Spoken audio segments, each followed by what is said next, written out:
What's up guys, Techmaster back with another video. So I've been using the Apple Watch Ultra 3 for around 9 months, which is pretty crazy. I bought this thing in November right before Thanksgiving, and this has been such an amazing watch. Even though I'm not some crazy heavy user of my Apple Watch, with all the new impressive features this has, and given that it's more like a phone than ever before, I can safely say this is the first time I could comfortably use this without my phone, especially on cellular, which we'll get to in a second. But first, the design of this thing is really premium. Some people don't love the sides, but the titanium sides, the flat bands, and even just feeling it like this, the titanium is just such a premium device. And for iPhone, it's not as thermally good at dissipating heat, unlike aluminum, but for an Apple Watch Ultra, it's very good. It's very good with thermals, and this watch can actually handle up to 90% humidity normally, and it's built for tropical climates. So that's what I was going to talk about. I was in Thailand, and this thing did not even get remotely warm. It was 90% battery at the end of the day. This thing is fully built for tropical climates, even unlike an iPhone 16 Pro that overheats more. This thing is, despite it being titanium, is way more thermally efficient than the other Apple Watches. And the screen brightness is also really nice at 3000 nits. The flat screen is also really convenient for me. I found texting and writing messages or text is actually a lot easier.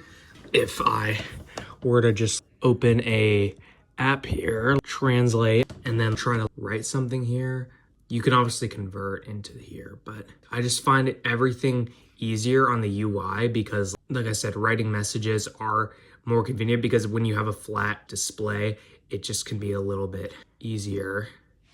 So even just writing all these things, sort of shush there, I don't know why, but it's just cranking out words and being able to swipe across is easier. I found that always harder on older Apple Watches because of the curved display, so that is a massive plus. Now, battery life is amazing. On most days, I am around 75% after a full 24 hours of being off the charger, so that's pretty nice.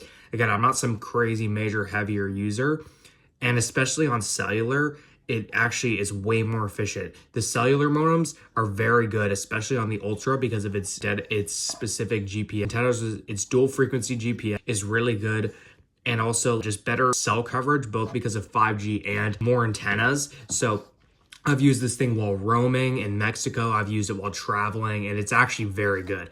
Now, the 5G won't always be. Most areas roaming, the 5G isn't going to be that available, but the 4G is very good because they upgraded the modem, so it has really long battery life when using especially LTE, and it's just everything is faster. Even on 1 bar or 2 bars of LTE, a message would go through in practically 1 second, even with 1 bar of LTE.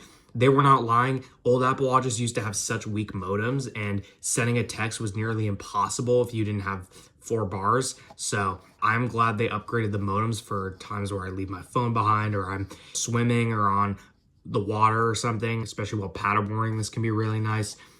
And I think overall, the conveniency of this thing has been great, especially in situations where I don't have my phone. So that's a massive plus. And I think those are the 4 main things. But overall, for sure, despite the fact, like I said, I'm not some crazy heavier user of my watch, this is an amazing watch, and I would highly recommend it.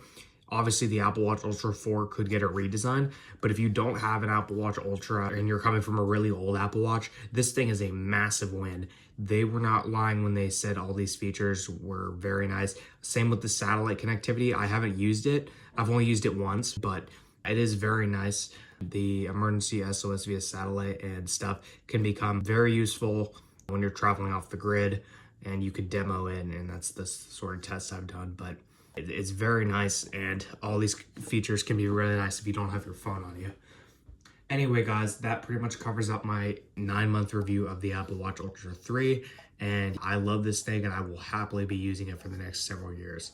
Anyway, guys, see you in the next one.